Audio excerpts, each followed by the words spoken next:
Railway line के किनारे बसे नरसापुर में एक लड़की रहती थी, सावी। उसका कसूर सिर्फ इतना था कि उसने एक जमींदार की आंखों में आंखें डालकर सच बोल दिया। अगले ही दिन उस पर हत्या के प्रयास का झूठा केस लगा और उसे भेज दिया गया महिला केंद्रीय कारागार, ठाणे।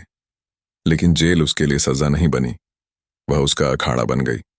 वहां उसका सामना हुआ लक्ष्मीबाई से, 3 साल से अजेय चैंपियन। अब सवाल सिर्फ इतना है, क्या सावी उसे हराकर अपनी आजादी जीत पाएगी, या यह सब एक और साजिश है? सच जानने के लिए कहानी पूरी सुननी पड़ेगी। यह बात उस छोटे से कस्बे की है जो रेलवे लाइन के किनारे बसा हुआ था। नाम था उसका नरसापुर। वहां की गलियां इतनी संकरी थीं कि 2 साइकिलें मुश्किल से गुजर पाती थीं, और हर गली के मुहाने पर कोई न कोई पुराना पीपल का पेड़ खड़ा रहता था, जिसके नीचे शाम को लोग जमा होकर बातें करते थे। उसी नरसापुर में रहती थी एक लड़की। नाम था उसका सावित्री, लेकिन सब उसे सिर्फ सावी कहते थे। सावी की उम्र थी 22 साल।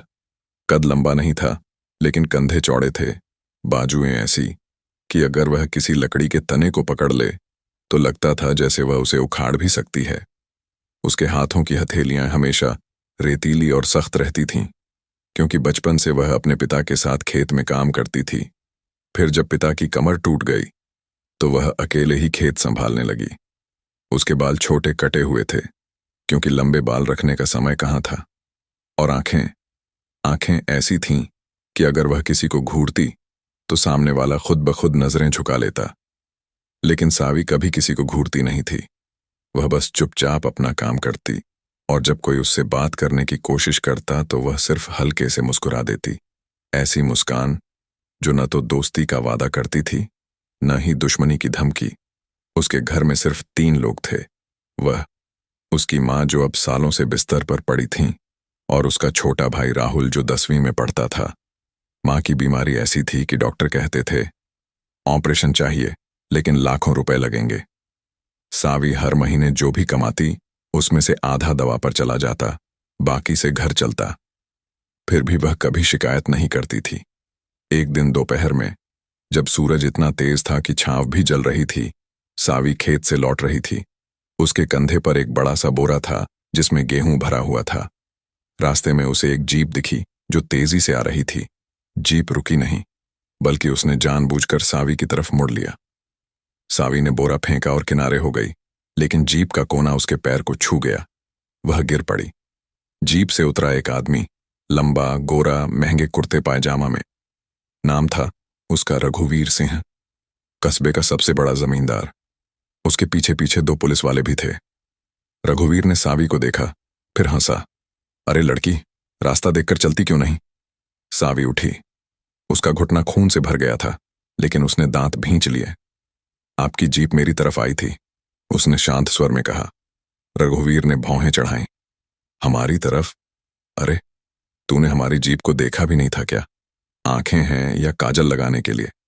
पुलिस वाला आगे बढ़ा। चुप रह और माफी मांग, साहब से बात करने की औकात? सावी ने कुछ नहीं कहा, बस चुपचाप अपना बोरा उठाया और चल पड़ी। लेकिन रघुवीर की नजर उस पर ठहर गई। उसकी आंखों में एक अजीब सी चमक थी, नफरत की नहीं, बल्कि एक तरह की लालच की। उस रात सावी घर पहुंची तो माँ ने पूछा, क्या हुआ पैर को? कुछ नहीं माँ, बस गिर गई। लेकिन अगले दिन सुबह जब सावी खेत जाने लगी तो गांव के चौपाल पर अफवाह फैल गई। किसी ने कहा, रघुवीर साहब की जीप पर हमला हुआ था, सावी ने पत्थर मारा। सावी ने कभी पत्थर नहीं मारा था, लेकिन झूठ की आग तेजी से फैलती है। शाम तक पुलिस उसके घर पहुंच गई। सावित्री देवी, तुम्हें गिरफ्तार किया जाता है। धारा 307, हत्या का प्रयास। सावी की मां चीख पड़ी। राहुल रोने लगा।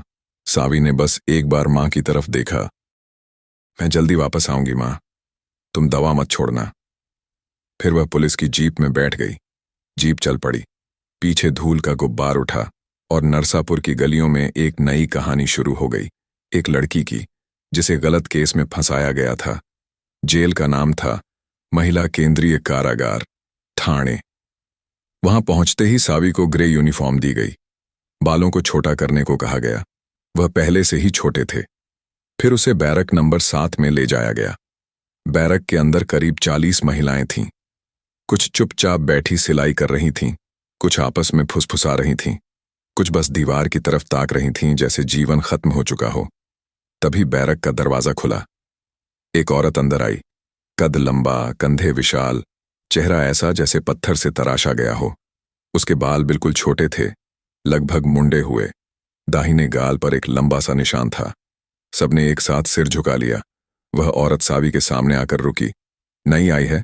उसकी आवाज भारी थी, जैसे कोई पुराना लोहे का दरवाजा खुल रहा हो। सावी ने सिर उठाकर उसकी आंखों में देखा। हाँ। नाम? सावित्री। सावी, औरत ने होंठ सिकोड़े। यहां नाम नहीं चलते, यहां बस नंबर चलते हैं। तेरा नंबर क्या है? सावी ने अपनी यूनिफॉर्म पर लगा नंबर देखा। 4172। ठीक है, 4172। सुन, यहां नियम एक है, मेरी बात मानो तो जीवित रहोगी, नहीं मानी तो। उसने अपनी मुट्ठी खोली और बंद की। हड्डियां चटकने की आवाज आई। मैं समझ गई, सावी ने कहा। औरत हंसी। अच्छा, नाम है मेरा लक्ष्मी, लेकिन सब मुझे लक्ष्मीबाई कहते हैं। क्यों? क्योंकि मैं यहां की रानी हूं, और यहां रानी वही बनती है जो सबसे मजबूत होती है। सावी चुप रही। लक्ष्मीबाई ने उसका कंधा थपथपाया, जोर से, इतना जोर से कि सावी को दर्द हुआ, लेकिन उसने चेहरा नहीं बनाया। कल सुबह यार्ड में मिलना, देखते हैं तुझ में कितनी आग है। फिर वह चली गई। सावी उस रात सो नहीं पाई। बैरक की छत पर पंखा धीरे धीरे घूम रहा था। बाहर बारिश शुरू हो गई थी। बूंदें टिन की छत पर गिरकर आवाज कर रही थीं। टप टप टप। सावी ने आंखें बंद कीं। उसके दिमाग में मां का चेहरा घूम रहा था, राहुल की स्कूल यूनिफॉर्म, खेत में लगा हुआ बोझ, और सबसे ऊपर वह जीप, वह हंसी, वह झूठ। उसने धीरे से फुसफुसाया, मैं टूटूंगी नहीं। अगली सुबह यार्ड में जब सूरज निकला तो सब महिलाएं एक घेरे में खड़ी थीं। बीच में एक पुरानी चटाई बिछी थी। लक्ष्मीबाई बीच में खड़ी थी। नियम याद है? उसने पूछा। कोई चीखे नहीं, कोई रोए नहीं, बस कुश्ती। जो गिरा हारा, और जो जीतेगी उसकी सजा में छूट मिल सकती है। सबने तालियां बजाईं। लक्ष्मीबाई ने सावी की तरफ देखा। नई वाली, आ, आज तेरा इम्तिहान है। सावी ने एक गहरी सांस ली, फिर धीरे धीरे चटाई की तरफ बढ़ी। सावी चटाई के किनारे पर खड़ी हो गई। उसके पैर अभी भी कल की चोट से दुख रहे थे। घुटने पर पट्टी बंधी हुई थी जो अब खून से सनी हुई लग रही थी, लेकिन उसने उसे छुआ तक नहीं। आसपास खड़ी महिलाओं की सांसें रुक गई थीं। कोई फुसफुसा रही थी, नई वाली पागल है क्या? लक्ष्मीबाई के सामने कोई बस सिर हिला रही थी, जैसे पहले भी ऐसा होता देखा हो। लक्ष्मीबाई ने अपनी कमर सीधी की। उसकी यूनिफॉर्म के नीचे से मांसपेशियां उभरी हुई दिख रही थीं। वर्षों की कुश्ती, जेल की मेहनत और गुस्से ने उन्हें लोहे जैसा बना दिया था। उसने सावी को ऊपर से नीचे तक देखा, फिर धीरे से मुस्कुराई। वह मुस्कान नहीं थी जो दोस्ती दिखाए, बल्कि वह मुस्कान थी जो शिकारी शिकार को देखकर करता है। पहले नियम, लक्ष्मीबाई ने कहा, आवाज इतनी जोर से कि यार्ड की दूर दूर तक सुनाई दी। कोई पकड़ नहीं तोड़ता जब तक मैं न कहूं। कोई चालाकी नहीं, बस ताकत और हिम्मत। सावी ने सिर हिलाया। उसने अपनी मुट्ठियां बंद की। हथेलियों पर पुराने छाले थे जो अब सख्त पड़ चुके थे। लक्ष्मीबाई ने एक कदम आगे बढ़ाया, घेरा और सिकुड़ गया। महिलाएं पीछे हटीं। हवा में धूल उड़ी। सूरज की किरणें सीधी चटाई पर पड़ रही थीं, जिससे दोनों की परछाइयां लंबी खिंच गई थीं। शुरू। लक्ष्मीबाई ने पहले हमला किया। उसकी गति इतनी तेज थी कि सावी को एक पल के लिए लगा जैसे हवा ही फट गई हो। लक्ष्मीबाई का दायां हाथ सावी के कंधे की तरफ बढ़ा, पकड़ने के लिए, लेकिन सावी ने झटके से नीचे झुककर उसकी बांह के नीचे से निकल गई। उसकी सांसें तेज हो गईं। लक्ष्मीबाई मुड़ी। उसकी आंखों में अब हल्का आश्चर्य था। अच्छा, थोड़ी चालाकी तो है। वह फिर आगे बढ़ी, इस बार दोनों हाथ फैलाए जैसे सावी को पूरी तरह घेरना चाहती हो। सावी पीछे हटी, पैरों को चटाई पर मजबूती से जमाया। लक्ष्मीबाई ने झपट्टा मारा, दोनों हाथ सावी की कमर की तरफ। सावी ने अपनी कमर को मोड़ा। लक्ष्मीबाई की पकड़ से बचते हुए उसके बाएं कंधे पर हाथ रखा और जोर से धक्का दिया। लक्ष्मीबाई एक कदम पीछे हटी, लेकिन गिर नहीं। उसने हंसते हुए कहा, बस इतना? तू तो अभी गर्म भी नहीं हुई। फिर उसने असली खेल शुरू किया। उसने सावी की कमर पकड़ी। सावी ने विरोध किया, अपनी कोहनियां लक्ष्मीबाई के सीने में मारी, लेकिन लक्ष्मीबाई ने उसे हवा में उठा लिया। सावी के पैर जमीन से ऊपर हो गए।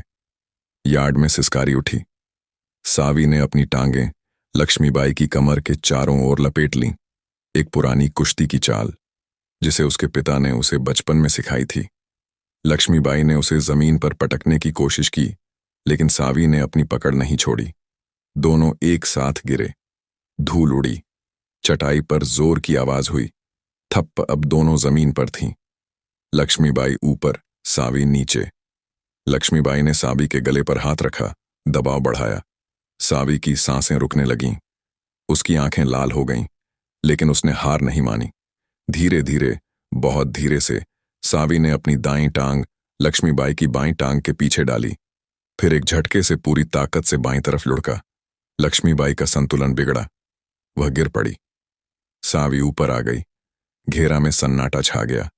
लक्ष्मीबाई ने सावी को नीचे धकेलने की कोशिश की, लेकिन सावी ने अपनी दोनों बाहें लक्ष्मीबाई की गर्दन के पीछे लॉक कर लीं। उसका चेहरा लक्ष्मीबाई के चेहरे के ठीक सामने था। दोनों की सांसें एक दूसरे के चेहरे पर पड़ रही थीं। पसीना टपक रहा था। छोड़, लक्ष्मीबाई ने दांत पीसते हुए कहा। सावी ने नहीं छोड़ा। मैं कह रही हूं, छोड़, सावी की आवाज आई, पहली बार थोड़ी कांपती हुई लेकिन दृढ़। तुमने कहा था, कोई पकड़ नहीं तोड़ता जब तक तुम ना कहो। मैंने नहीं छोड़ा। लक्ष्मीबाई की आंखें फैल गईं। फिर उसने एक गहरी सांस ली। ठीक है, बस। सावी ने तुरंत पकड़ ढीली की। दोनों अलग हुईं। सावी उठी, पीछे हटी। लक्ष्मीबाई भी उठी। उसका चेहरा अब गुस्से से नहीं, बल्कि एक अजीब से सम्मान से भरा था। तूने मुझे गिराया, लक्ष्मीबाई ने कहा, जैसे खुद पर यकीन नहीं हो रहा हो। सावी ने कुछ नहीं कहा, बस सिर झुकाकर खड़ी रही। लक्ष्मीबाई ने यार्ड की तरफ देखा। सब चुप थीं। आज का मैच ड्रॉ, उसने घोषणा की, लेकिन नई वाली 41-72 तुम्हें मैंने याद रखा। फिर वह चली गई। उसकी पीठ पर पसीने से भीगी यूनिफॉर्म चिपकी हुई थी। सावी अभी भी वहीं खड़ी थी। उसका दिल जोर जोर से धड़क रहा था। घुटने का दर्द अब और तेज हो गया था, लेकिन उसके चेहरे पर एक हल्की सी मुस्कान थी। पहली बार जेल में आने के बाद। शाम को बैरक में जब सब लौटीं, तो कई महिलाएं सावी के पास आईं। एक बुजुर्ग औरत, जिसका नाम था कमला आंटी, ने सावी के कंधे पर हाथ रखा। बेटी, तूने जो किया वो कोई नहीं कर पाया था। लक्ष्मीबाई को कोई नहीं छू पाता। तूने उसे गिराया। सावी ने सिर झुकाया। मैंने सिर्फ बचाव किया। कमला आंटी हंसी। बचाव में भी जीत होती है, और आज तूने जीत ली। लेकिन सावधान रहना, लक्ष्मीबाई भूलने वाली नहीं है। वह अब तुझे अपना दुश्मन समझेगी, या शायद अपना वारिस। रात हुई। बैरक में लाइटें बंद हो गईं। सिर्फ बाहर की सड़क की एक लाइट की पीली रोशनी खिड़की से आ रही थी। सावी अपनी चारपाई पर लेटी थी। आंखें खुलीं। उसके दिमाग में मां का चेहरा फिर आया। राहुल की स्कूल की किताबें, खेत में लगा हुआ बोझ, और अब यह नई लड़ाई। उसने धीरे से फुसफुसाया, मैं बाहर निकलूंगी, और जब निकलूंगी तो इस अन्याय को जड़ से उखाड़ फेंकूंगी। लेकिन तभी बैरक के बाहर से एक आवाज आई, कोई दरवाजा खुलने की, कदमों की आहट। सावी ने सिर उठाया। अंधेरे में एक साया आ रहा था। लक्ष्मीबाई, वह सावी की चारपाई के पास रुकी। सो रही है। उसकी आवाज अब पहले से अलग थी। न नफरत, न घमंड, बस एक सवाल। सावी उठकर बैठ गई। नहीं। लक्ष्मीबाई ने एक गहरी सांस ली। कल रात तूने जो किया वो मैं भूल नहीं सकती। लेकिन सुन, यहां हर महीने एक बड़ी कुश्ती होती है, जेल की सबसे बड़ी। जीतने वाली की सजा में 6 महीने की छूट मिल सकती है, कभी कभी और भी। सावी की आंखें चमकीं। और मैं उसकी चैंपियन हूं। 3 साल से कोई मुझे हरा नहीं पाया, लेकिन आज तूने मुझे हिलाया। वह रुकी। तो मैं तुझे चुनौती दे रही हूं। अगले महीने की वो कुश्ती तू मुझसे लड़ेगी। अगर जीती तो सजा कम होगी, अगर हारी तो। उसने अधूरा छोड़ दिया, फिर धीरे से मुड़ी और जाने लगी, लेकिन जाते जाते रुककर बोली, और हां, आज रात तूने जो पकड़ लगाई थी वो मेरी कमजोरी नहीं थी, वो तेरी ताकत थी। फिर वह चली गई। सावी अंधेरे में बैठी रही। उसका दिल अब और तेज धड़क रहा था। बाहर बारिश फिर शुरू हो गई थी। टप टप और सावी जान गई कि यह जेल अब सिर्फ सजा नहीं रही, यह उसकी नई अखाड़ा बन गई थी। सावी की आंखें अभी भी अंधेरे में लक्ष्मीबाई के जाते हुए साये को देख रही थीं, जैसे कोई पुरानी फिल्म का आखिरी शॉट फ्रीज हो गया हो। बैरक में अब सिर्फ बारिश की आवाज थी, टिन की छत पर गिरती बूंदें, कभी तेज कभी धीमी, जैसे कोई अनकही लय बजा रही हो। सावी ने अपनी चारपाई पर पीठ टिका ली। उसका शरीर थका हुआ था, घुटने का दर्द अब हड्डियों तक पहुंच रहा था, लेकिन दिमाग में एक नई आग जल रही थी, धीमी, लगातार, जो कभी बुझने वाली नहीं लग रही थी। अगले दिन सुबह जब घंटी बजी तो यार्ड में सब महिलाएं लाइन में खड़ी हो गईं। वार्डन, एक मोटी सख्त चेहरे वाली औरत जिसका नाम था सरोज, ने अपनी लाठी जमीन पर ठोकते हुए कहा, आज से नई ट्रेनिंग शुरू। जेल के नियम बदल रहे हैं। हर हफ्ते एक छोटी कुश्ती और महीने के आखिर में बड़ी। जो सबसे ऊपर रहेगी उसे बाहर जाने का मौका मिलेगा, पैरोल या सजा में कटौती। लेकिन याद रखो, यहां कोई मुफ्त में कुछ नहीं मिलता। सबकी नजरें सावी पर गईं। कल की लड़ाई की खबर बैरक से बैरक फैल चुकी थी। कोई फुसफुसा रही थी, नई वाली ने लक्ष्मीबाई को गिराया। सच में? कोई हंस रही थी, देखना, लक्ष्मीबाई अब उसे कुचल देगी। ट्रेनिंग शुरू हुई। यार्ड के एक कोने में पुरानी रस्सियां लटकी हुई थीं। कुछ टायर पड़े थे और एक पुराना लकड़ी का लट्ठा जिसे उठाकर अभ्यास करना था। लक्ष्मीबाई ने खुद को अलग रखा था। वह दूर खड़ी थी, अपनी बाहें छाती पर बांधे, बस देख रही थी। उसकी आंखें सावी पर टिकी हुई थीं, लेकिन चेहरा भावहीन। सावी ने पहला काम किया, रस्सी पर चढ़ना। उसके हाथ पहले से ही सख्त थे, लेकिन जेल की ठंडी हवा और रात की नींद न आने से शरीर भारी लग रहा था। वह ऊपर चढ़ी, नीचे उतरी, फिर दोबारा। तीसरी बार में उसकी सांसें फूल गईं। कमला आंटी पास आईं। धीरे धीरे बेटी, यहां ताकत से ज्यादा धैर्य चाहिए। लक्ष्मीबाई 3 साल से चैंपियन है क्योंकि वह कभी जल्दबाजी नहीं करती। वह इंतजार करती है जब तक सामने वाला थक न जाए। सावी ने सिर हिलाया। मैं इंतजार नहीं कर सकती आंटी। मेरी माँ, राहुल, वे इंतजार कर रहे हैं। कमला आंटी ने एक गहरी सांस ली। सब इंतजार कर रहे हैं बेटी, लेकिन जो जल्दी में भागता है वह पहले गिरता है। दोपहर में खाने का समय। लंबी कतार में सावी खड़ी थी। थाली में 2 रोटी, एक छोटी कटोरी दाल और थोड़ी सब्जी। वह अपनी जगह पर बैठी तो पास में एक युवा लड़की आई। नाम था रुखसाना। उम्र सावी से कम, लेकिन आंखों में वही आग। तूने कल अच्छा किया, रुखसाना ने धीरे से कहा। लक्ष्मीबाई को कोई नहीं छू पाता। मैं 3 महीने से यहां हूं। उसने मुझे 2 बार पटका, लेकिन तूने उसे हिलाया। सावी ने रोटी का टुकड़ा मुंह में डाला। मैंने सिर्फ बचाव किया। रुखसाना हंसी। बचाव में भी जीत होती है, लेकिन अब वह तुझे नजरअंदाज नहीं करेगी। या तो तुझे अपना बनाएगी या तोड़ देगी। सावी ने कुछ नहीं कहा, बस खाती रही। शाम को जब सब बैरक में लौटी तो लक्ष्मीबाई ने सावी को इशारे से बुलाया। यार्ड अब खाली था। सूरज ढल रहा था, आकाश नारंगी हो गया था। दोनों एक दूसरे के सामने खड़ी हुईं। लक्ष्मीबाई ने कहा, कल तूने जो पकड़ लगाई थी वो मेरी कमजोरी थी। मैंने कभी किसी को इतनी आसानी से नहीं गिरने दिया, लेकिन तूने किया। इसलिए मैं तुझे बताना चाहती हूं मैं यहां क्यों हूं। सावी ने चुपचाप सुना। मैं राष्ट्रीय स्तर की कुश्ती चैंपियन थी, 3 बार गोल्ड मेडल। लेकिन एक मैच में मेरी प्रतिद्वंद्वी ने गलत चाल चली। मैंने गुस्से में उसे ज्यादा जोर से पटका। वह बेहोश हो गई। अस्पताल में नहीं बच पाई। कोर्ट ने मुझे उम्र कैद दी, लेकिन मैं जानती हूं वह चाल जानबूझकर थी। मेरे कोच ने बाद में बताया कि मेरे खिलाफ साजिश थी। अमीर स्पॉन्सर चाहते थे कि मैं हारूं, ताकि उनकी नई लड़की चमके। सावी की आंखें सिकुड़ गईं। तो तुम भी गलत केस में? लक्ष्मीबाई ने कड़वी हंसी हंसी। गलत केस? शायद, लेकिन मैंने जो किया वो किया। मैंने गुस्सा नहीं काबू किया, और अब यहां मैं रानी हूं क्योंकि मैंने कभी हार नहीं मानी। लेकिन तू मुझे याद दिला रही है कि मैं भी कभी नहीं थी। वह रुकी। तो सुन, मैं तुझे ट्रेन करूंगी, लेकिन एक शर्त पर। तू मुझे हरा देगी, पूरी ताकत से। अगर तू हल्के में ली तो मैं तुझे कभी माफ नहीं करूंगी। सावी ने लक्ष्मीबाई की आंखों में देखा। वहां अब घमंड नहीं था, बस एक अजीब सी भूख थी, जीतने की नहीं बल्कि आजाद होने की। ठीक है, सावी ने कहा। मैं तैयार हूं। लक्ष्मीबाई ने हाथ बढ़ाया। सावी ने थामा। दोनों की पकड़ मजबूत थी। एक पल के लिए लगा जैसे दो आगे मिल गई हों। फिर लक्ष्मीबाई चली गई। सावी अकेली खड़ी रही। सूरज अब डूब चुका था। यार्ड में सिर्फ लालटेन की पीली रोशनी थी। उस रात बैरक में जब सब सो गईं, सावी उठी। वह खिड़की के पास गई। बाहर बारिश रुक चुकी थी। चांद निकल आया था, पतला लेकिन साफ। उसने धीरे से कहा, माँ, मैं आ रही हूं, लेकिन पहले मुझे यह लड़ाई जीतनी है। अगले हफ्ते ट्रेनिंग और तेज हो गई। लक्ष्मीबाई खुद सावी के साथ अभ्यास करने लगी।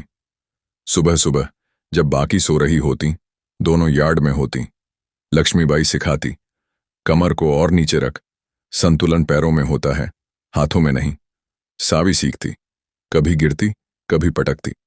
पसीना बहता, खून निकलता, लेकिन वह रुकती नहीं। एक सुबह जब दोनों थक कर बैठी थीं, लक्ष्मीबाई ने कहा, तू जानती है बाहर क्या इंतजार कर रहा है? सावी ने पूछा। क्या? वही जो अंदर है, अन्याय, झूठ। लेकिन बाहर लड़ाई बड़ी होती है। यहां तो बस एक अखाड़ा है, बाहर पूरी दुनिया अखाड़ा है। सावी ने मुस्कुराकर कहा, तो मैं दोनों जीतूंगी। लक्ष्मीबाई ने पहली बार सच्ची हंसी हंसी। लेकिन उसी शाम कुछ हुआ। वार्डन सरोज ने बैरक में आकर घोषणा की, अगले महीने की बड़ी कुश्ती में बदलाव है। अब सिर्फ एक चैलेंजर होगा, और वह चैलेंजर 4172 है, सावित्री। सबकी सांसें रुक गईं। लक्ष्मीबाई ने सावी की तरफ देखा। उसकी आंखों में अब चुनौती थी। तो तैयार हो? सावी ने सिर हिलाया। हाँ। रात गहरी हो गई। बैरक में सन्नाटा था, लेकिन सावी जान गई कि अब पीछे मुड़ने का रास्ता नहीं बचा, और यार्ड की चटाई अब सिर्फ चटाई नहीं रही थी, वह उसका भाग्य बन गई थी। शाम और गहरा गई है। हवेली के आंगन में वो पुराना लालटेन अब धीमे धीमे जल रहा है। उसकी लौ हवा में थोड़ी सी थरथरा रही है, जैसे कहानी की आखिरी सांसें ले रही हों। बाहर गली में अब सन्नाटा है। सिर्फ दूर कहीं एक कुत्ता भौंक रहा है, और हवा में ठंडक बढ़ गई है। मैं अपनी आवाज को और धीमा कर रहा हूं, जैसे कोई पुरानी किताब के आखिरी पन्नों को पलट रहा हो, धीरे धीरे, ताकि हर कड़ी जुड़ती जाए, हर भावना महसूस हो, और कहानी का अंत ऐसा लगे जैसे जीवन की एक सच्चाई। महीना गुजर रहा था, दिन रात ट्रेनिंग में डूबे हुए। सावी अब पहले से ज्यादा मजबूत लग रही थी। उसके कंधे और चौड़े हो गए थे, बाजुएं लोहे की तरह सख्त, और आंखों में वो चमक जो कहती थी कि वह अब सिर्फ जीवित नहीं रहना चाहती, बल्कि जीतना चाहती है। लक्ष्मीबाई उसके साथ हर रोज अभ्यास करती, लेकिन अब उनकी लड़ाई में एक अजीब सी दोस्ती घुल गई थी। घमंड की जगह सम्मान ने ले ली थी, और चुनौती की जगह एक साझा सपना। लक्ष्मीबाई सिखाती जाती, देख, पकड़ लगाते वक्त सांस मत रोक, सांस ताकत है, और जब गिरने लगे तो गिर मत, उठ। सावी सुनती, गिरती, उठती, और हर बार पहले से ज्यादा तेज। यार्ड की धूल अब उनके पसीने से सनी रहती, और बाकी महिलाएं दूर से देखती, फुसफुसाती। यह लड़ाई सिर्फ कुश्ती नहीं, ये दो औरतों की ताकत की जंग है। एक शाम ट्रेनिंग के बाद, जब सूरज डूब रहा था और आकाश लाल हो गया था, जैसे खून की धारा बह रही हो, लक्ष्मीबाई ने सावी से कहा, बताऊं, मैं क्यों तुझे ट्रेन कर रही हूं? सावी ने पसीना पोंछते हुए पूछा। क्यों? लक्ष्मीबाई की आंखें दूर की दीवार पर टिकीं, जैसे पुरानी यादें देख रही हों। क्योंकि तू मुझे खुद की याद दिलाती है। मैं भी कभी ऐसी ही थी, गरीब, मजबूत, लेकिन सिस्टम ने मुझे कुचला। राष्ट्रीय चैंपियन थी मैं, लेकिन एक गलती ने मुझे यहां ला पटका। मैंने सोचा था कि मैं कभी बाहर नहीं निकलूंगी, लेकिन तू अगर जीती तो शायद मैं भी आजाद हो जाऊं। तेरी जीत मेरी जीत होगी। सावी ने लक्ष्मीबाई का हाथ थामा। पहली बार। हम दोनों जीतेंगी दीदी, ये अन्याय हमें तोड़ेगा नहीं। वो पल ऐसा था जैसे दो औरतें नहीं, दो योद्धाएं एक हो गई हों। भावनाएं गहरी, आंसू छिपे हुए, लेकिन दिल मजबूत। लेकिन बाहर की दुनिया चुप नहीं बैठी थी। नरसापुर में रघुवीर सिंह की साजिशें और तेज हो गई थीं। उसने पुलिस को पैसे देकर सावी के केस को और मजबूत करने की कोशिश की। नए गवाह, नए झूठ। सावी की मां को लेटर मिला, जिसमें लिखा था कि सावी की सजा बढ़ सकती है। मां रोईं। राहुल ने स्कूल छोड़कर काम करना शुरू कर दिया, लेकिन वे जानते थे कि सावी लड़ रही है। एक दिन जेल में विजिटिंग टाइम पर मां आईं। उनका चेहरा सूखा हुआ, हाथ कांपते हुए। सावी ने ग्रिल के पीछे से कहा, माँ, मैं जल्दी आऊंगी। ये कुश्ती, ये मेरी आजादी की चाबी है। माँ ने आंसू पोंछते हुए कहा, बेटी, तू मजबूत है, लेकिन याद रख, ताकत सिर्फ शरीर में नहीं, दिल में है। हम इंतजार करेंगे। वो संवाद ऐसे थे जैसे दिल की गहराइयों से निकले हों। भावनाएं बहती, दर्द छिपा, लेकिन उम्मीद की एक किरण जलती हुई। फिर आया वो दिन, बड़ी कुश्ती का। जेल का यार्ड सजाया गया था, जैसे कोई त्योहार हो। वार्डन सरोज कुर्सी पर बैठी थीं, उनके बगल में जेल के अफसर। सब महिलाएं घेरे में खड़ी, सांसें रोके। हवा में तनाव था, धूल उड़ रही थी और दूर से ट्रेन की सीटी सुनाई दे रही थी, जैसे दुनिया बाहर इंतजार कर रही हो। लक्ष्मीबाई और सावी बीच में आईं। लक्ष्मीबाई ने कहा, आज कोई दया नहीं, पूरी ताकत से। सावी ने सिर हिलाया, हाँ दीदी, आज हम दोनों की ताकत का इम्तिहान है। कुश्ती शुरू हुई। पहले राउंड में लक्ष्मीबाई ने हमला किया। उसकी गति तेज, जैसे हवा को चीरती हुई। उसने सावी की कमर पकड़ी, हवा में उठाया। स्लो मोशन में वो पल ऐसा लगा जैसे समय रुक गया हो। सावी के पैर जमीन से ऊपर, पसीने की बूंदें हवा में तैरतीं, लक्ष्मीबाई की मांसपेशियां फूलतीं। सावी ने अपनी टांगें लक्ष्मीबाई की गर्दन पर लपेटी, एक झटके से नीचे खींचा। दोनों गिरे। थप्प, धूल उड़ी, सांसें तेज। लक्ष्मीबाई ऊपर आई। उसने सावी के कंधों को पिन करने की कोशिश की, लेकिन सावी ने कोहनियां मारी। स्लो मोशन में वो प्रहार ऐसे लगे जैसे लोहे पर लोहा टकरा रहा हो। दर्द की लहरें, लेकिन सावी ने हार नहीं मानी। वह उलटी, लक्ष्मीबाई नीचे। अब सावी की पकड़ मजबूत। उसने लक्ष्मीबाई की बाहें लॉक की, दबाव बढ़ाया। लक्ष्मीबाई ने दांत पीसे। अच्छा, तूने सीख लिया। लेकिन सावी ने नहीं छोड़ा। दूसरा राउंड और इंटेंस। लक्ष्मीबाई ने सावी को पटकने की कोशिश की। स्लो मोशन में उसका थ्रो ऐसा लगा जैसे कोई पहाड़ हिल रहा हो। सावी की पीठ जमीन पर लगी, दर्द की चीख दबी हुई, लेकिन वह उठी। उसने काउंटर अटैक किया। पैरों से ट्रिप। लक्ष्मीबाई गिरती हुई, पसीना टपकता, सांसें फूलती। घेरा में चीखें उठीं, सावी, लक्ष्मीबाई। भावनाएं उफान पर, औरतों की ताकत का प्रदर्शन, जैसे हर कोई अपनी कहानी देख रही हो। लक्ष्मीबाई ने कहा, तू मुझसे बेहतर है, लेकिन अभी नहीं हारी।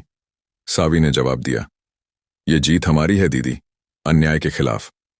तीसरा और आखिरी राउंड। दोनों थकी हुई, लेकिन आग बाकी। लक्ष्मीबाई ने आखिरी हमला किया, पूर्ण ताकत से। सावी को उठाकर पटका। स्लो मोशन में वो गिरावट ऐसी लगी जैसे दुनिया रुक गई हो। धूल का गुब्बार। सावी की आंखें बंद, लेकिन वह उठी। उसने लक्ष्मीबाई की कमर पकड़ी, एक पुरानी चाल से उलटा। लक्ष्मीबाई जमीन पर, सावी ऊपर। पिन। 1, 2, 3। जीत सावी की। यार्ड में सन्नाटा, फिर तालियां। लक्ष्मीबाई उठी, सावी को गले लगाया। तू जीती बहन, अब बाहर जा। आंसू बहते, भावनाएं उमड़ती, घमंड टूटा, ताकत साझा। वार्डन ने घोषणा की, सावित्री की सजा में 2 साल की छूट, और लक्ष्मीबाई, तुम्हारी भी अपील पर विचार होगा। सावी की जीत ने जेल में बदलाव लाया। औरतें अब मजबूत लगने लगीं। अन्याय के खिलाफ आवाजें उठीं। 2 महीने बाद सावी बाहर निकली। नरसापुर की गलियां वैसी ही, लेकिन वह बदली हुई। रघुवीर सिंह ने हमला करने की कोशिश की, एक शाम जीप से, लेकिन सावी तैयार थी। उसने कुश्ती की चाल से उसके आदमियों को पटका, पुलिस को बुलाया। सच बाहर आया, रघुवीर गिरफ्तार, सामाजिक अन्याय का अंत। घर पहुंची सावी। मां ने गले लगाया, बेटी, तू हमारी ताकत है। राहुल ने कहा, दीदी, अब मैं भी कुश्ती सीखूंगा। सावी मुस्कुराई, ये ताकत हर औरत में है, बस जगानी पड़ती है।